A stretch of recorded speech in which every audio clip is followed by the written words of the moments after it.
and welcome to Netizen News, a show that fills you in on all the latest happenings across Chinese social media. So, one of the biggest tech stories being discussed by netizens revolves around Google. It's been widely reported that Google pulled its services from the Chinese mainland in 2010 because it refused to self-censor its search engine results in order to meet the requirements of Chinese regulations. However, Eric Schmidt, the executive chairman of Alphabet Inc., that's the parent company of Google, argues that Google actually never left China. Speaking at last month's TechCrunch summit in Beijing, Eric Schmidt said, "Well, actually 500 of our staff remained in China, and we work with Chinese partners, and we actually have offices in the Greater China region in Taiwan and Hong Kong." So now it's been reported that Google will introduce a Chinese version of its Google Play App Store in 2016.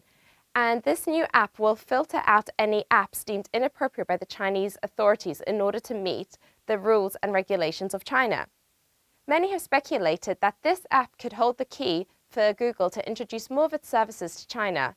So Tucker, what have netizens made of all of this? Well, on the whole, it seems that most of China's social media community has reacted extremely positively on hearing the news. One of the most interesting and enthusiastic comments goes that, "Hey Google, no matter how long you've been gone from China, I know you will eventually come back. And I will be here waiting for you.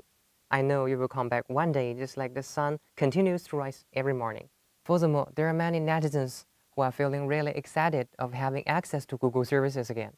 For instance, this person says, "I can finally use Gmail without VPN." And another netizen admits that, "All I care about is Google Scholar coming back to China. Please, Google Scholar, come back." To be very honest, many academics lament having no access to Google Scholar, which is truly a useful and valuable researching tool. However, others are a little less keen on the news. Some accuse the IT giant of making a U-turn by now, agreeing to filter its searching results in accordance with China's regulation. One person insists that Google has lost its values in the past, is that it would not compromise on this issue, but now it won't come back. It's just embarrassing. Others also remain more or less bitter on Google's past dispute over censorship with China. Hence, this user bluntly says the US company should first respect our sovereignty, then we can spend money on it. Likewise, another one mocks Google's sense of timing by affirming that when China's economy is doing well, you run away. For now, China's economy is not as great, you want to come back. Are the leaders of Google still bit? In June 2015, China's online population hit 668 million, so it's pretty irresistible to US tech firms, including Google. In fact, the Global Times says that when Xi Jinping visited the USA in September 2015, the CEOs of the Silicon Valley just rushed in to get a photo with the Chinese president. So given that most Chinese people access the internet through their mobile phones, and that China's Android app market is somewhat disordered because of viruses and piracy, it seems like perfect timing for Google to introduce their Google Play Store app to China. However, one of Google's biggest challenges into expanding into the Chinese market could be posed by China's own major tech firms, like of course Baidu, which is China's #1 search engine and also offers other services like email, maps, and food delivery. So Tucker, do netizens think that Google stands a chance against Baidu? According to my research, clearly Google appears as the favorite. Just look at a comment by Black Typhoon, which reads that Google has highly developed technology that permits you to find articles which Baidu cannot do.